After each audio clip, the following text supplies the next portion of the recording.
बोलो विष्णु भगवान लक्ष्मी माता की जय। श्री कृष्ण भगवान राधिका मैया की जय। आज मैं वैशाख मास महात्म्य अध्याय 3 सुनाती हूँ। अगर आपको अच्छा लगे तो लाइक शेयर सब्सक्राइब जरूर करिएगा।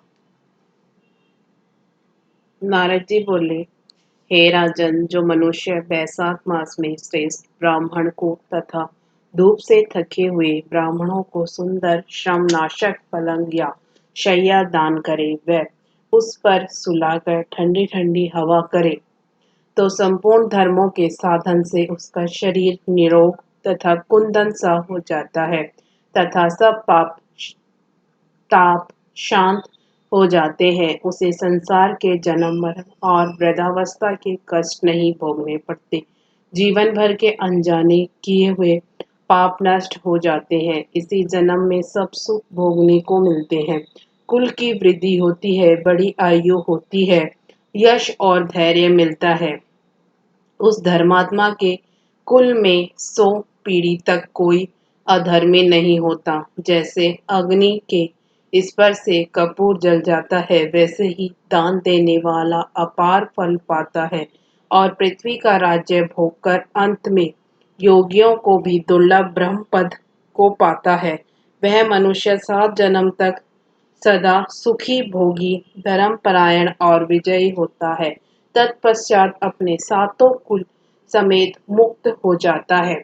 वैशाख मास में चटाई अथवा किसी प्रकार का आसन कंबल दान करने से जैसे जल में पड़ी हुई ऊन नहीं भीगती, वैसे ही संसारी जीव संसार के बंधन को नहीं प्राप्त होता है।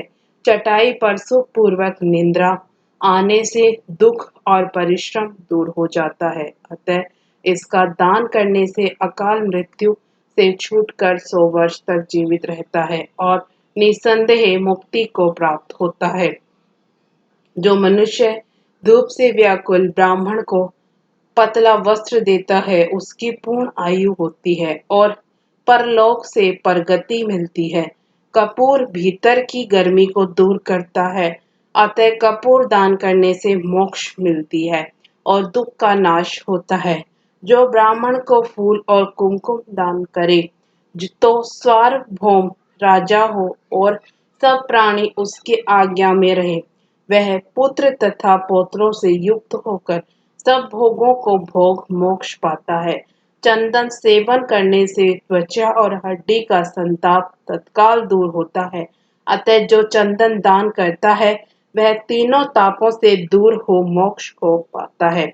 जो जल में भीगी हुई खस, चंपा या कुश का दान करता है, उसके सब पाप और दुख दूर हो जाते हैं। वह प्राणी सब प्रकार के सुख भोगता है और सब देवता उसकी सहायता करते हैं। गोरोचन और कस्तूरी दान करने वाला तीनों तापों से छूट जाता है। सेवती और जूही का दान करने से सार्वभौम राजा होता है। केतकी और मल्लिका का दान करने वाला माधव भगवान की आज्ञा से अंत में मोक्ष पद को प्राप्त होता है। जो मनुष्य ब्राह्मण को सुपारी और अन्य सुगंधित द्रव्य व नारियल दान करता है, उसके पुण्य के फल चित लगाकर सुनो। वह 7 जन्म तक ब्राह्मण के घर जन्म लेता है और धन दान तथा वेद पाठी होता है। फिर वह सातों कुल समेत विष्णु लोक को जाता है। जो प्राणी विश्राम मंडल बना ब्राह्मण को दान करे, उसका पुण्य फल कहने की सामर्थ्य नहीं। जो मनुष्य छाया मंडप बनवाकर भीतर बालू बिछा उसमें प्याऊ लगा देता है, वह स्वर्लोक का स्वामी होता है। जो मनुष्य मार्ग में बाग बगीचा तालाब कुआ बावड़ी बनवाता है, वह बड़ा धर्मात्मा होता है। यह सद धर्म ही उसके पुत्र हैं। संतानें 7 प्रकार की कही हैं। उत्तम शास्त्र का सुनना, तीर्थ यात्रा, सत्संग, जलदान, अन्नदान, पीपल का पेड़ लगवाना और पुत्र होना, यह 7 प्रकार की संतानें वेद वेदाताओं ने कही है। इसलिए संतान की इच्छा करने वालों को इनमें से एक कर्म अवश्य करना चाहिए। जो मनुष्य सुपारी, नागवल्ली, कपूर और अगर सहित पान दान करता है वह निश्चय ही शारीरिक पापों से मुक्त हो धैर्य और लक्ष्मी प्राप्त करता है। जो मनुष्य बैसाख मास में तापनाशक छाछ का दान करता है, नींबू का रस और नमक डालकर अरुचि नाशक जल का दान करता है तथा गर्मी से व्याकुल ब्राह्मण को दही की लस्सी पिलाता है, वह विद्वान और धनवान होता है। उसके पुण्य का फल कहने की मेरी सामर्थ्य नहीं। जो मनुष्य चावल दान करता है उसकी बड़ी आयु होती है। जो गौ का घी दान करता है वह अश्वमेध यज्ञ का फल प्राप्त कर विष्णु भगवान के मंदिर में आनंद पाता है। जो मेष संक्रांति में ककड़ी और गुड़ दान करता है वह सब पापों से छूट श्वेत द्वीप को जाता है। जो दिन के ताप की शांति के लिए ईख दान करता है उसका अनंत पुण्य होता है।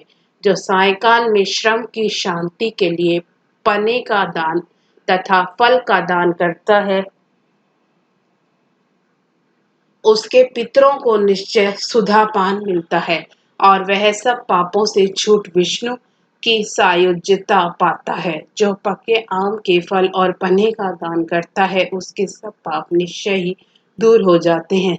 जो चैत्र के अमावस्या के दिन पीने योग्य वस्तु से भरे घड़े का दान करता है वह सो गया श्राद्ध के बराबर है। जो इसी अमावस्या को कस्तूरी कपूर मल्लिका खस आदि वस्तुओं से युक्त जलकुंभ का दान पितृश्वरों के लिए करता है उसको 96 श्राद्ध करने का पुण्य निसंदेह प्राप्त होता है।